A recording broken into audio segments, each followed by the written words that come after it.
Dear viewers, ఇప్పుడు మీరందరూ ఆలోచనలో పడి ఉన్నారు, తీవ్రంగా ఆలోచిస్తున్నారు. స్థానిక సంస్థల ఎన్నికలు జరుగుతాయా లేదా? మీలో కూడా చాలామంది సర్పంచ్గానో ఎంపీటీసీనో జెడ్పీటీసీనో పోటీ చేయాలని అనుకుంటున్న వాళ్ళు, దానికి కావలసిన యంత్రాంగాన్ని తయారు చేసుకుంటున్న వాళ్ళు ఉండొచ్చు. కానీ హైకోర్టు స్థానిక సంస్థల ఎన్నికల మీద బీసీ రిజర్వేషన్ 42% బీసీ రిజర్వేషన్ మీద స్టే విధించింది. కనుక ఇప్పుడు ఏం జరగబోతుంది అనేది మీరందరూ ఆలోచిస్తూ ఉన్నారు. బహుశా ఏ ఇద్దరు కలిసి మాట్లాడుకున్నా, ఏ ముగ్గురు కలిసి మాట్లాడుకున్నా ఈ విషయం పట్లనే చర్చ జరుగుతూ ఉంది. గ్రామాల్లో దీని మీద ఇంకా ఎక్కువ చర్చ జరుగుతుంది. సోషల్ మీడియాలో, ప్రధాన స్రవంతి మీడియాలో దీని చుట్టే కేంద్రీకరించబడింది. చాలామంది ఒక నెల రోజుల నుంచి ప్రాసెస్ జరుగుతూ ఉంది. జరుగుతున్నప్పుడు మిత్రులు ఈ విషయం మీద వీడియో చేయమని అడిగారు. కానీ నేను కాస్త సంశయించాను. ఎందుకు సంశయించానో చెప్తాను మీకు మధ్యలో. కానీ ఇప్పుడు మాత్రం తప్పదు. ఎందుకంటే 4 కోట్ల మంది తెలంగాణ ప్రజ, 15 కోట్ల మంది తెలుగు ప్రజ, ఒక రకంగా భారతదేశం కూడా ఇటువైపు చూస్తున్నది. ఈ సందర్భంలో అభిప్రాయాలు పంచుకోక తప్పదు కనుక కొన్ని అభిప్రాయాలు మీ ముందుకు తీసుకొస్తాను. నేను మొదటి నుంచి బీసీలు రాజ్యాధికారంలోకి రావాలని కోరుకుంటున్నాను. రాజ్యాధికారంలోకి వస్తే మొత్తము ఈ దేశం అంతా మారిపోతుందనే భ్రమ నాకేమి లేదు. బీసీల జీవితాల్లో మౌలికమైన మార్పు వస్తుంది అనే భ్రమ కూడా నాకు లేదు. ఆ మధ్యన బీసీలారా, మీరు మా ఎస్సీల భుజాల మీద నిలబడి మీరు రాజ్యాధికారాన్ని అందుకోండి, రాజ్యాధికారానికి వెళ్ళండి అని నేను ఒక వీడియోలో ఎక్కడో మాట్లాడితే దాన్ని 1 మినిట్ కట్ చేసి విస్తృతంగా ప్రచారం చేశారు. దాని మీద ఒక మిత్రుడు ఒక కామెంట్ పెట్టాడు. దాని కింద ఆయన విప్లవకారుడు ఏం కామెంట్ పెట్టాడంటే, ఈయన చెప్పేదంతా అబద్ధం, బీసీలు రాజ్యాధికారంలోకి వస్తే వాళ్ళ జీవితాల్లో మౌలిక మార్పు రాదు, కనుక ఆయన మాయలో పడకండి అని ఆ మిత్రుడు పెట్టాడు. నాకేమి బీసీలు రాజ్యాధికారంలోకి వచ్చినంత మాత్రాన, ఎస్సీలు రాజ్యాధికారంలోకి వచ్చినంత మాత్రాన ఈ దేశంలో మౌలిక మార్పు వస్తుందని, మౌలిక మార్పు అంటే ఏమిటి అని మీరు అనుకోవచ్చు. మౌలిక మార్పు అంటే ఈ దేశ సంపద మీద శ్రామిక వర్గాలకి అధికారం రావటం, అది మౌలిక మార్పు. ఆ మార్పు కోసం పోరాటం జరిగితే అప్పుడు అది వాళ్ళ చేతిలోకి వస్తుంది. కనుక ఒక 10 మంది ఎమ్మెల్యేలు అయినంత మాత్రాన, ఎంపీలు అయినంత మాత్రాన, సర్పంచులు అయినంత మాత్రాన ఎస్సీ ఎస్టీ బీసీ వర్గాలలో మౌలిక మార్పు రాదు. అంటే భూములు వాళ్ళ చేతుల్లోకి రావు, సంపద వాళ్ళ చేతుల్లోకి రాదు, రాజ్యాధికారం వాళ్ళ చేతుల్లోకి రాదు. మరి అయినా ఎందుకు నేను మాట్లాడుతున్నట్లు? నేనే కాదు, చాలామంది విప్లవ మేధావులైనా సరే, విప్లవ పార్టీలైనా సరే ఎస్సీలకు రిజర్వేషన్ ఉండాలని, బీసీలకు రిజర్వేషన్లు ఉండాలని, ఎస్టీలకు రిజర్వేషన్లు ఉండాలని, మహిళలకు రిజర్వేషన్లు ఉండాలని, ఎస్సీ రిజర్వేషన్లో వర్గీకరణ జరిగి సామాన్యుడు కూడా రిజర్వేషన్ ఫలాలు అందాలని అందరూ మద్దతు తెలియజేశారు కూడా. ఎందుకు అనంటే సమాజంలో కొన్ని హక్కులకి, కొన్ని వసతులకి వేల సంవత్సరాలుగా దూరంగా ఉండిపోయిన, దూరంగా నెట్టబడిన వర్గాలు ప్రధాన స్రవంతిలోకి రావాలంటే రాజ్యాంగ ఫలాలు కొన్నైనా వాళ్ళకు అందాలి. ఆ కొన్నైనా అందాలంటే వారికంటూ ప్రత్యేకించి కొన్ని రిజర్వేషన్లని ఇచ్చి, కొన్ని సీట్లని, కొన్ని ఉద్యోగాలని, కొన్ని రాజకీయ సీట్లని వాళ్ళకి కేటాయించాలి. అప్పుడు మాత్రమే వారు ప్రధాన స్రవంతిలోకి వచ్చి మిగతా వాళ్ళతో కాస్త సమానం కావడానికి ఒక ప్రయత్నం జరుగుతుంది అనే ఒక అవగాహన విప్లవ శక్తులకి, అభ్యుదయ శక్తులకి, ప్రజాస్వామిక శక్తులకి, ప్రగతిశీల శక్తులకి ఉంది. ఈ నేపథ్యం నుంచి నేను మాట్లాడుతున్నాను. గత 30 ఏళ్ళుగా ఈ నేపథ్యం నుంచే రిజర్వేషన్ సపోర్ట్ చేస్తూ మాట్లాడుతున్నాను. ఇప్పుడు కూడా ఈ నేపథ్యం నుంచే మాట్లాడుతున్నాను. కనుక నాకు ఉన్న బలంగా మనసులో ఉన్నది ఏమిటంటే, భారతదేశంలో 52 నుంచి 60% బీసీలు ఉంటారని ఒక అంచనా. బీసీ జనగణన జరగాలని ప్రధాన డిమాండ్ గత 20 ఏళ్ళుగా విస్తృతంగా జరుగుతూ ఉంది. కానీ అధికారంలో ఉన్న కాంగ్రెస్ పార్టీ బీసీ జనగణన చేయలేదు. ఇప్పుడు అధికారంలో ఉన్న బీజేపీ పార్టీ బీసీ జనగణన చేయలేదు. ఇప్పటికైనా బీసీ జనగణన జరగాలని మనం అందరం బలంగా డిమాండ్ పెడతాం. అప్పుడు బీసీల జనాభా ఎంత అనేది తెలుస్తుంది. ఎప్పటి నుంచో బ్రిటిష్ వాళ్ళు భారతదేశాన్ని పరిపాలిస్తున్నప్పటి నుంచి ఎస్సీల జనాభా, ఎస్టీల జనాభా జనగణన చేసి లెక్కగట్టి వారికి కావలసిన కొన్ని వసతులు కల్పిస్తూ ఉన్నారు. మరి బీసీల జనాభా ఎందుకు చేయటం లేదు అనే ప్రశ్న మనకు తలెత్తుతుంది. అందుకే 52 నుంచి 60% అంటే భారతదేశ జనాభాలో 60% ఉన్నటువంటి బీసీలు రాజ్యాంగ పదవులలో ఎంతమంది ఉన్నారు అనే ప్రశ్న వస్తుంది. రాజ్యాంగము అందరికీ సమానంగా అందాలి, ఫలాలు అందరికీ సమానంగా అందాలి అనేది అందరూ అంగీకరిస్తున్న వాదన. మరి అందాలంటే ప్రధానమంత్రి కావడానికి, కేంద్ర మంత్రి కావడానికి, ఎంపీ కావడానికి, ముఖ్యమంత్రులు కావడానికి, ఎమ్మెల్యేలు కావడానికి, రాష్ట్ర మంత్రులు కావడానికి, సర్పంచులు కావడానికి, జెడ్పీటీసీలు కావడానికి, ఎంపీటీసీలు కావడానికి ఎన్ని అవరోధాలు ఉన్నాయి? ఈ వర్గాలకి, బీసీలకి చాలా అవరోధాలు ఉన్నాయన్న విషయం 75 ఏళ్ళ నుంచి చూస్తున్నాం మనం. అందుకే బీసీలు మెజార్టీ ప్రజలు కనుక మెజార్టీ ప్రజలకి ఈ దేశ సంపద మెజార్టీగా దక్కాలి, ఈ దేశ రాజకీయ పదవులు మెజార్టీగా దక్కాలని నేను బలంగా కోరుకుంటాను. వారి కోసం మద్దతు తెలియజేస్తా. ఈ నేపథ్యంలో ఇవాళ 42% రిజర్వేషన్, స్థానిక సంస్థలలో 42% రిజర్వేషన్ను కేటాయిస్తూ తెలంగాణ రాష్ట్ర ప్రభుత్వం ఒక జీవో తీసుకొచ్చిన జీవో హైకోర్టు నిన్న స్టే విధించింది. ఎందుకు జరిగింది? ఒకటి ప్రధాన కారణం చెప్తాను మీకు. శాసనసభలో అన్ని పార్టీలు కూర్చున్నాయి. బీజేపీ, టీఆర్ఎస్, కాంగ్రెస్, సిపిఐ 4 పార్టీలు కూర్చొని దీని మీద చర్చించాయి. ఒక్క పార్టీ కూడా బీసీ రిజర్వేషన్లు ఈ పద్ధతిలో చేస్తే, మనం ఈ పద్ధతిలో చర్చ చేస్తే, ఈ పద్ధతిలో చట్టం తీసుకొస్తే సాధ్యం కాదు అని ఒక్క పార్టీ కూడా మాట్లాడాలి. ఇది మొదటి అంశం, గుర్తుంచుకోండి బాగా మీరు. రిజర్వేషన్లు ఇస్తామనే కాంగ్రెస్ పార్టీ ఎలాగూ మేము ఇస్తామని చెప్తుంది, రాజకీయ ప్రయోజనం పొందాలనుకుంటుంది, బీసీల మద్దతును కోరుకుంటుంది. మరి ప్రతిపక్షంలో ఉన్న బీఆర్ఎస్ పార్టీ మీరు చేసే ఈ పద్ధతి వలన రిజర్వేషన్లు రావు, కోర్టులలో కొట్టివేయబడతాయని ఎందుకు మాట్లాడలేదు? ఎందుకు మౌనంగా పెద్ద మనుషులాగా వ్యవహరించారు? కేంద్రంలో అధికారంలో ఉండి ఇక్కడ ఎమ్మెల్యేలు ఉన్న బీజేపీ పార్టీ ఎందుకు మాట్లాడలేదు?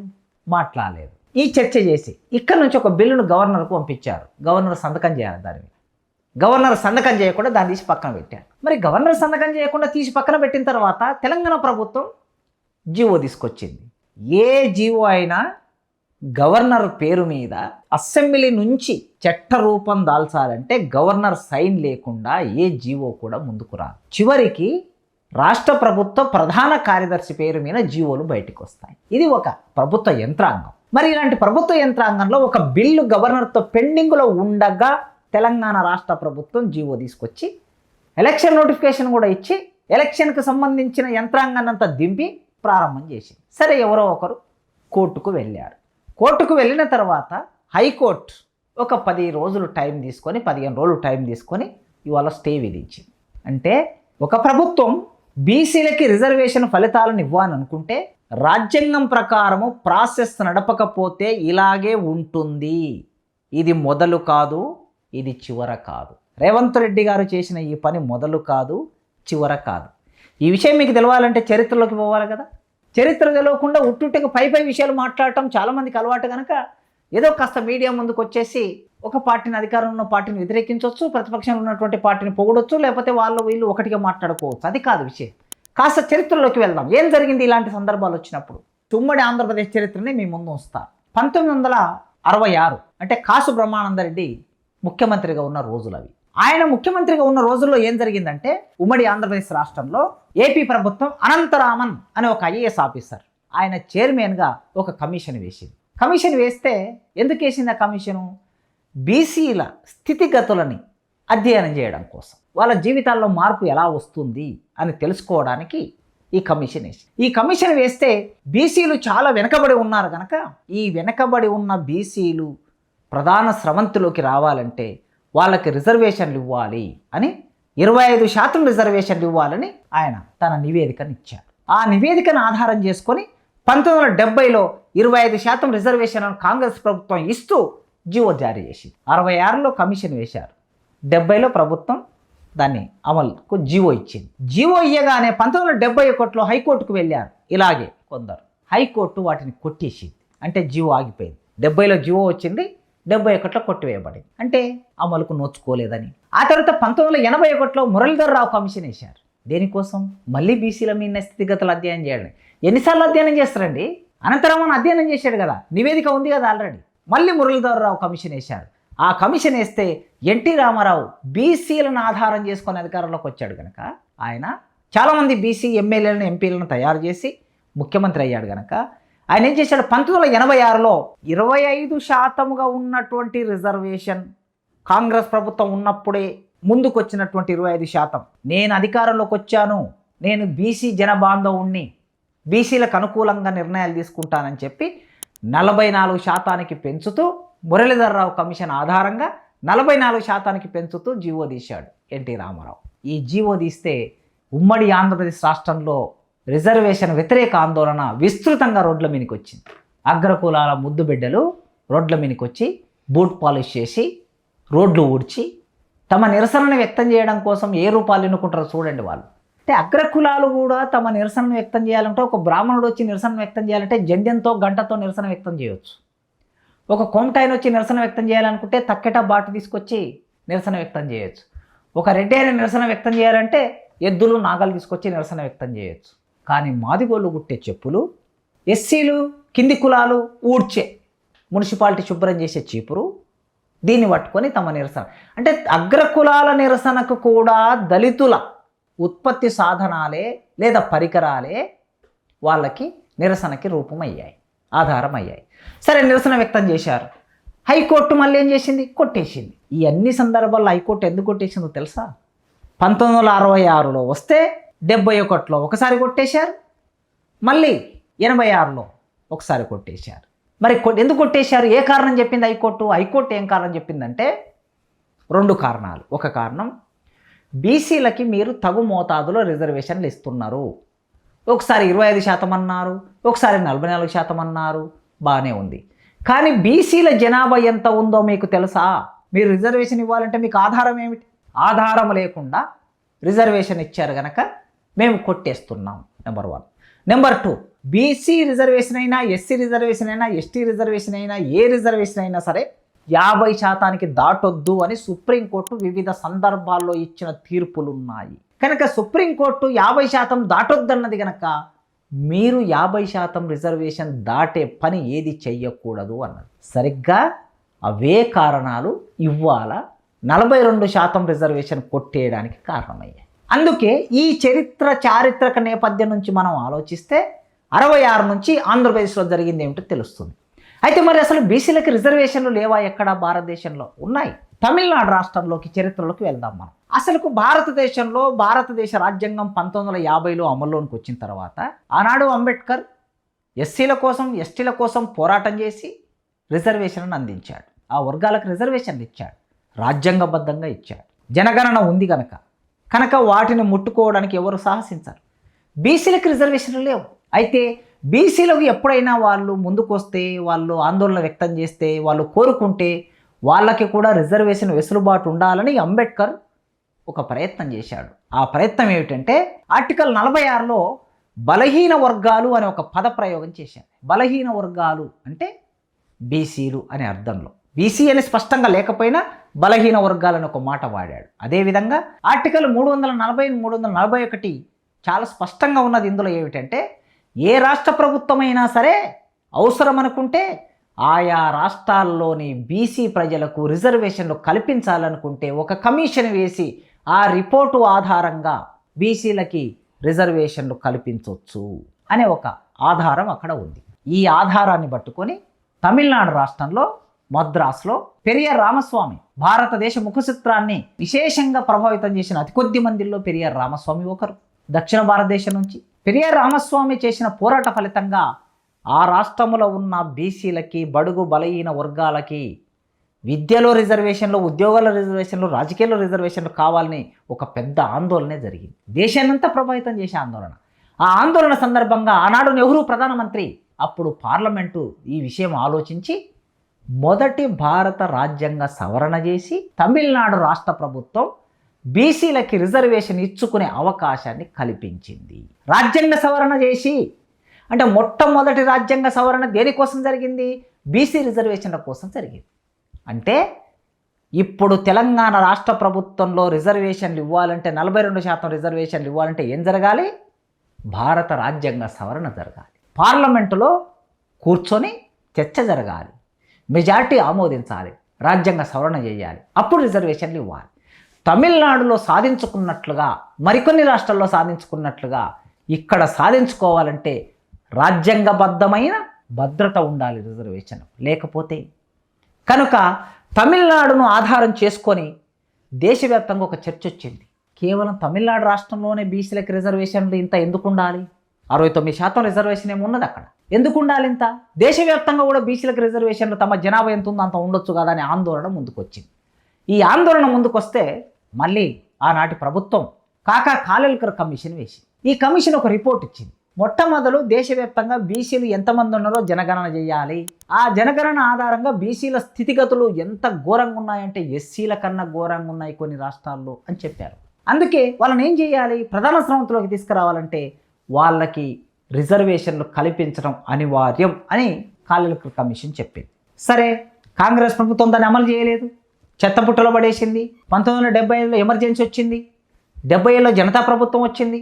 జనతా ప్రభుత్వం ఒక హామీ ఇచ్చింది, మేము అధికారంలోకి వస్తే, జనతా పార్టీ ఇచ్చిన హామీ ఏమిటంటే మేము అధికారంలోకి వస్తే కాకా కమిషన్ మేము అమలు చేసి బీసీలకు రిజర్వేషన్లు కల్పిస్తామన్నది. అందుకే ఆనాడు జయప్రకాష్ నారాయణ వెంట బీసీ నాయకులు లల్లూ ప్రసాద్ యాదవ్, తర్వాత ములాయం సింగ్ యాదవ్, ఇద్దరు ప్రధాన నాయకులు. ఇవాళ బీహార్ ముఖ్యమంత్రిగా ఉన్నటువంటి నితీష్ కుమార్, వీళ్ళందరూ ఒక ప్రముఖ నాయకులు. అప్పుడు ఈ నాయకులందరూ కూడా జయప్రకాష్ నారాయణ వెంట ఉండటం మూలంగా కాకా కమిషన్ నేను అమలు చేస్తా అన్నాడు. అయితే ఆయన అధికారంలోకి వచ్చిన తర్వాత కాకా కమిషన్ అమలు చేయలేదు, కానీ దాన్ని పక్కన పెట్టి కొత్త కమిషన్ వేశారు, బీపీ మండల్. బీపీ మండల్ ఇచ్చిన నివేదిక ఆధారంగా రిజర్వేషన్లు కల్పించాలనే చర్చ వచ్చింది. కానీ జనతా ప్రభుత్వం కూలిపోయింది, మళ్ళీ కాంగ్రెస్ అధికారంలోకి వచ్చింది, ఇందిరాగాంధీ అధికారంలోకి వచ్చింది. మండల్ కమిషన్ రిపోర్ట్ బుట్టదాఖలైంది. తర్వాత వీపీ సింగ్ అధికారంలోకి వచ్చిన తర్వాత 1991 ఆగస్టు 7వ తారీఖు నాడు బీసీలకి నేను మండల్ కమిషన్ రిపోర్ట్ అమలు చేస్తున్నా, కేంద్ర స్థాయిలో దేశవ్యాప్తంగా విద్యా ఉద్యోగ రంగాల్లో బీసీలకి 27% రిజర్వేషన్ అమలు చేస్తున్నా అని చెప్పి ఆయన ప్రకటించాడు. అట్లా సుప్రీంకోర్టు కూడా తీర్పిచ్చి దేశవ్యాప్తంగా దీన్ని అమలు చేయాలని చెప్పటం మూలంగా 27% రిజర్వేషన్ వాళ్ళ బీసీలకి అమలవుతుంది. కేంద్ర ప్రభుత్వ ఉద్యోగాల్లో, విద్యా సంస్థల్లో అమలవుతుంది. ఈ విధంగా ఈ ప్రాసెస్లో అమలు జరగకుండా, అమలు చేయకుండా ఇంకెక్కడో వస్తే ఏం జరుగుతుందంటే కోర్టులు కొట్టేస్తాయి. అందుకే తెలంగాణ రాష్ట్ర ప్రభుత్వం తనకు తెలుసు ఇది నిలబడదు అని తెలుసు కోర్టులలో. ఈ చరిత్ర అంతా కమిషన్ వేశారు కదా, మొన్న కమిషన్ రిపోర్ట్లు ఉంటుంది కదా, ఈ రిపోర్ట్ అంతా ముఖ్యమంత్రికి తెలుసు కదా, మంత్రులకు తెలుసు కదా, బీసీ కమిషన్కి తెలుసు కదా. మరి అందరికీ తెలిసి ఎందుకు అంటే నెపం ఎవరి విన్నో నెట్టేస్తే అయిపోతుంది, మనం ఫేర్గా ఉన్నామా లేదా అని చెప్పుకోవాలి. నా ఉద్దేశంలో రేవంత్ రెడ్డి గారు మీరు 20 ఏళ్ళు ముఖ్యమంత్రిగా ఉండాలని కోరుకుంటున్నారు. 20 ఏళ్ళు ముఖ్యమంత్రిగా ఉండాలనుకుంటే ఎస్సీ రిజర్వేషన్ వర్గీకరణను ఎంత కమిట్మెంట్తో చేశారో మీరు, బీసీలకి కూడా 42% కాదు 52% రిజర్వేషన్ను కమిట్మెంట్తో చేయండి. మీరు చట్టం చేయడం ద్వారా సాధ్యం కాదని వాళ్ళకి అర్థం చేయించండి, మీరు ఆర్డినెన్స్ తీసుకురావటం మూలంగా సాధ్యం కాదని వాళ్ళకి అర్థం చేయించండి. పార్లమెంటు మీద ఒత్తిడి పెట్టి, ఎట్లయితే పెరియర్ రామస్వామి ఆనాడు బీసీలకి నాయకత్వం వహించి పార్లమెంటు మీద ఒత్తిడి పెట్టి నెహ్రూ మెడలు వంచి రాజ్యాంగ సవరణ చేశాడు. మీ కాంగ్రెస్ ప్రభుత్వం రాజ్యాంగ సవరణ చేసి తమిళనాడుకి ఇచ్చింది. కనుక ఒక పెరియర్ రామస్వామి లాగా మీరు ఇక్కడున్న బీసీలకి నాయకత్వం వహించండి, ముఖ్యమంత్రి హోదాలో నాయకత్వం వహించండి, పోరాటం చేయండి. కేంద్ర ప్రభుత్వం మీద ఒత్తిడి పెట్టి 42% మీరు అనుకున్నా, నేనంటున్న 52% అని, కనీసం 42% అయినా బీసీలకి రిజర్వేషన్ ఫలితం రావాల్సిందే. రావడానికి బీసీ మేధావులారా, బీసీ ప్రజలారా, బీసీ విద్యార్థి యువజనులారా సావధానంగా ఆలోచించండి. ఒక్కసారి మీ విచక్షణ ఉపయోగించండి, మీ ఆలోచన ఉపయోగించండి, మీ ఆవేశాన్ని ఉపయోగించండి, మీ శక్తిని ఉపయోగించండి. మీ శక్తి సామాన్యమైంది కాదు, మీరు పూనుకుంటే, మీరు తలుచుకుంటే. ఇంకా జడ్జీలు కానీ, లాయర్లు కానీ, ప్రొఫెసర్లు కానీ, కలెక్టర్లు కానీ, ఎంఆర్ఓలు కానీ, ఎంపీడీఓలు కానీ మీ శాతం చాలా తక్కువ ఉంది, కొన్ని చోట్ల ఎస్సీల కన్నా తక్కువ ఉంది. కనుక మీరు చైతన్యం అయితేనే ఈ దేశం ఎంతో కొంత మారుతుంది. ఆ మార్పుకు మార్గం ఎక్కడో ఒక చోట పడాలి. అది తెలంగాణనే మార్పుకు నాంది అని ఎందుకు అనుకోకూడదు? చాలా ఉద్యమాలకి తెలంగాణ నాంది, తెలంగాణ రైతాంగ సాయుధ పోరాటానికి తెలంగాణ నాంది, నక్సల్బరీ పోరాటం విస్తృతం కావడానికి తెలంగాణ నాంది, ప్రత్యేక రాష్ట్రాన్ని ఎంత ప్రత్యేకంగా తీసుకురావచ్చో తెలంగాణ నాంది. పౌర సమాజం ఇంకా భారతదేశంలో ఎక్కడైనా బతుకుందా అంటే తెలంగాణ సమాజంలోనే బతుకుంది. ఇన్ని అనుకూల స్థితులు ఉన్న తెలంగాణలో మీరు ఐక్యమైతే 52% ఉందనుకుంటే, ఒకవేళ జనాభా, మీ జనాభా ఎంత?